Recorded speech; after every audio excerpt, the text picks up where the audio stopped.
Exercise 12.1 का question number 2। यहाँ आप न्यूनतमीकरण सीखेंगे।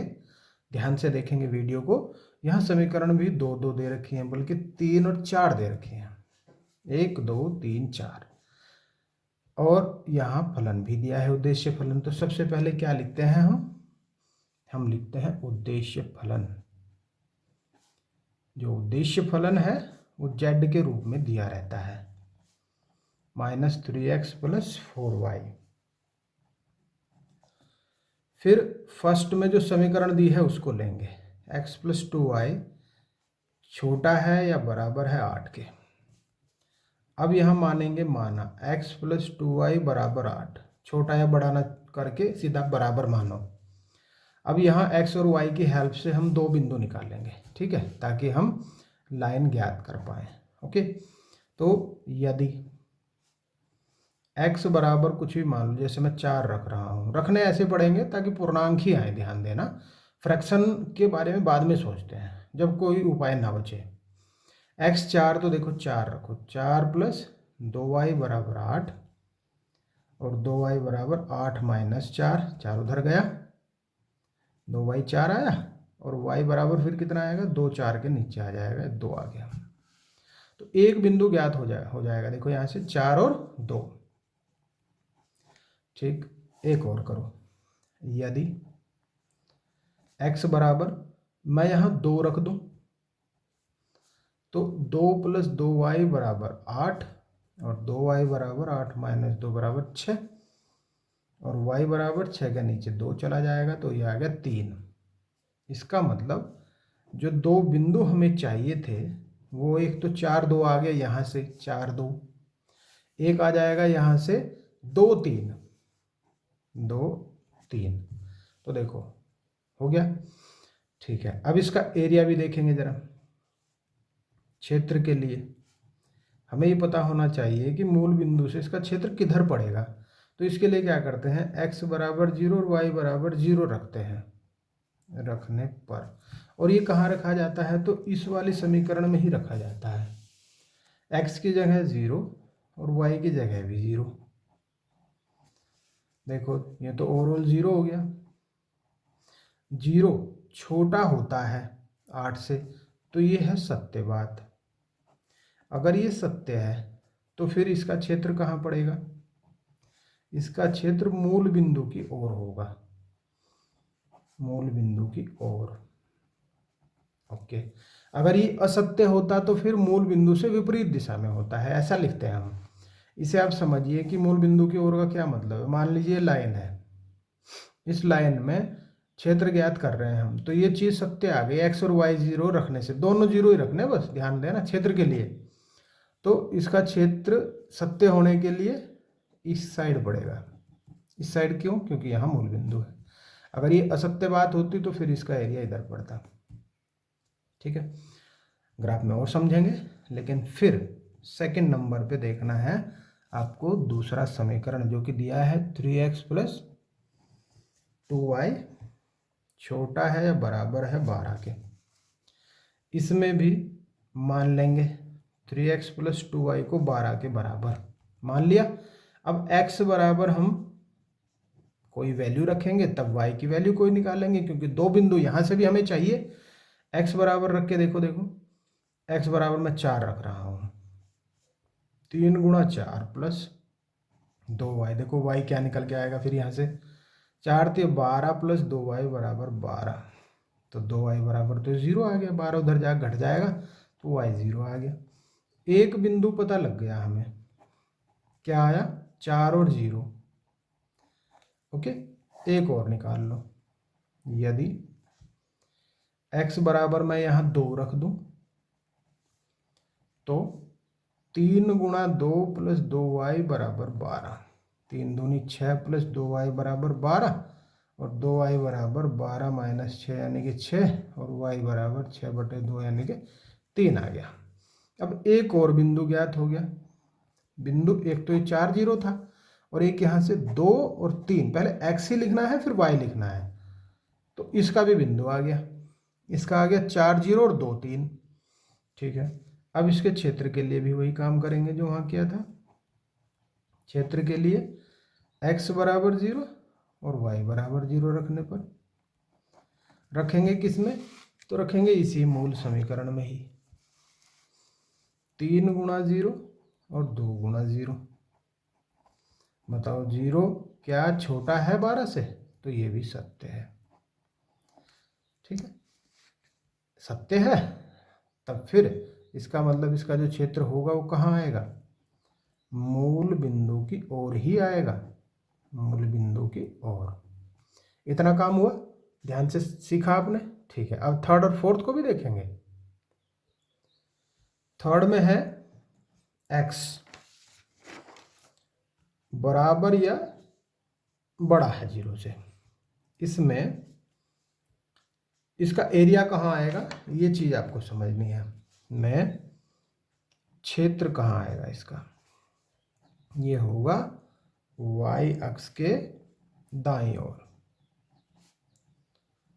क्योंकि x है प्लस का और सारे ही प्लस x के दाईं ओर आ जाएंगे इधर। और फिर y में भी इसी प्रकार से देखो, इसमें क्षेत्र कहाँ आएगा, ये आएगा x अक्ष के ऊपर। ऐसा क्यों, क्योंकि ये जो ऊपर का एरिया है यही है प्लस, तो ये ऊपर आएगा यहाँ। ठीक है, ओके, सारे काम हो गए। तो अब हमें क्या करना है, अब हमें ग्राफ पे इस प्रकार से इन लाइंस को खींचना है। कोई लाइन यहाँ आएगी, कोई यहाँ आएगी, फिर x का ये एरिया हो जाएगा, y का ये हो जाएगा। कैसे होगा अभी देखते हैं, 1 मिनट ग्राफ में देखते हैं बिल्कुल प्रूफ के साथ। ये देखो, एक x अक्ष और y अक्ष को खींचेंगे, तो ये मैं खींच रहा हूँ x अक्ष और एक y बीचों बीच खींच लो, क्या फर्क पड़ रहा है। ये भी हो गया। मूल बिंदु वो होता है जहां दोनों अक्ष एक दूसरे को काटते हैं।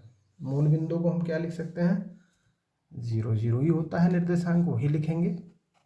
फिर देखो लाइन को क्या क्या बताए थे हमने, तो वो थे, ये थे 4 2 2 3, 4 2 2 3। देखो 4 2 और 2 3। देखो 4 कहाँ, 1 2 3 4। इसमें पैमाना क्योंकि 1 सेंटीमीटर बराबर 1 ही ले रहे हैं, x अक्ष में भी और y में भी 1 सेंटीमीटर के बराबर 1। 1 सेंटीमीटर कितना होता है, यहाँ से यहाँ तक का 1 पूरा, फिर 1 3 4 और 2 कहाँ, 1 और 2, ये हो गया 4 2 2 3, 2 यहाँ और 3 ऊपर यहाँ, ये हो गया 2 3। अब इनको क्या करेंगे, इनको मिला देंगे और बस एक लाइन आपकी बन जाएगी। ये देखो, सही से करके इसको मिला देते हैं, ये लाइन बन गई, बन गया। अब दूसरा फिर क्या था, दूसरा बिंदु था 4 0 2 3, दूसरा है 4 0 और 2 3। इन्हें देखो 4 0 कहाँ है, 1 2 3 4, ये 4 0 है भाई, और 2 3 कहाँ है, 2 3, ये तो यही है। ओके, इन दोनों को मिला दो फिर,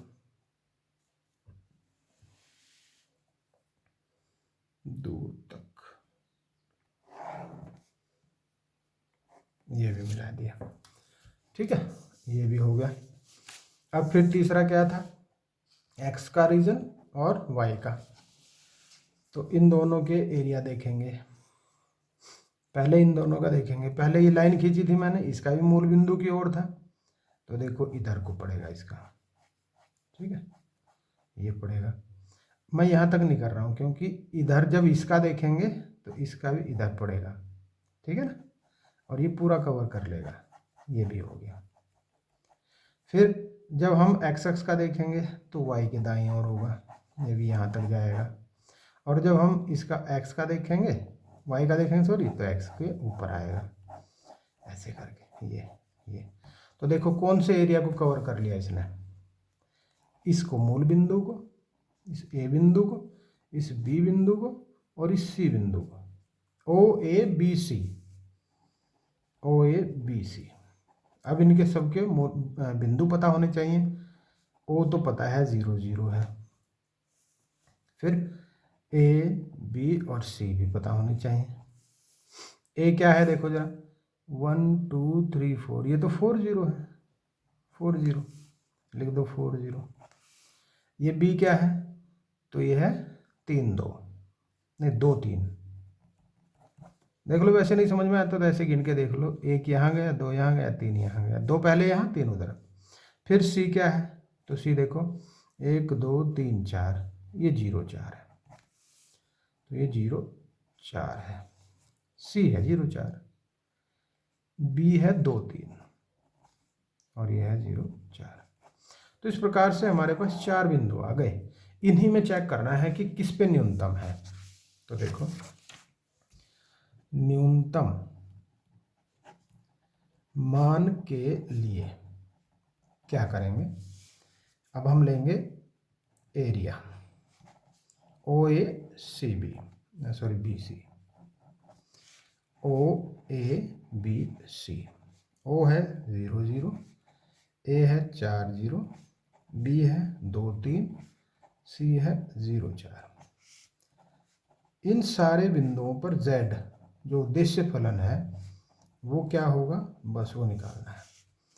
उद्देश्य फलन है -3x + 4y, -3x + 4y लिख देते हैं, ये हुआ। x और y 0 रखेंगे पहले, तो ये तो 0 आ गया। और यहाँ -3 गुणा 4 + 4 गुणा 0, तो -12। यहाँ फिर -3 गुणा 2 + 4 गुणा 3, -6 + 12, तो प्लस के 6 बचेंगे। फिर यहाँ -3 गुणा 0 और 4 गुणा 4, 4 चौके 16 बचेंगे। अब इसमें ज़रा ये बताइए देखकर कि इसमें न्यूनतम मान क्या है। देखो ज़रा इसमें न्यूनतम मान क्या आया है, तो आपको बिल्कुल दिखाई ठीक दे गया, 0 न्यूनतम है, सही नहीं दिखा। और ठीक से देखो, अपना लेंस ठीक करो, -12 है सबसे कम और 16 है सबसे ज़्यादा।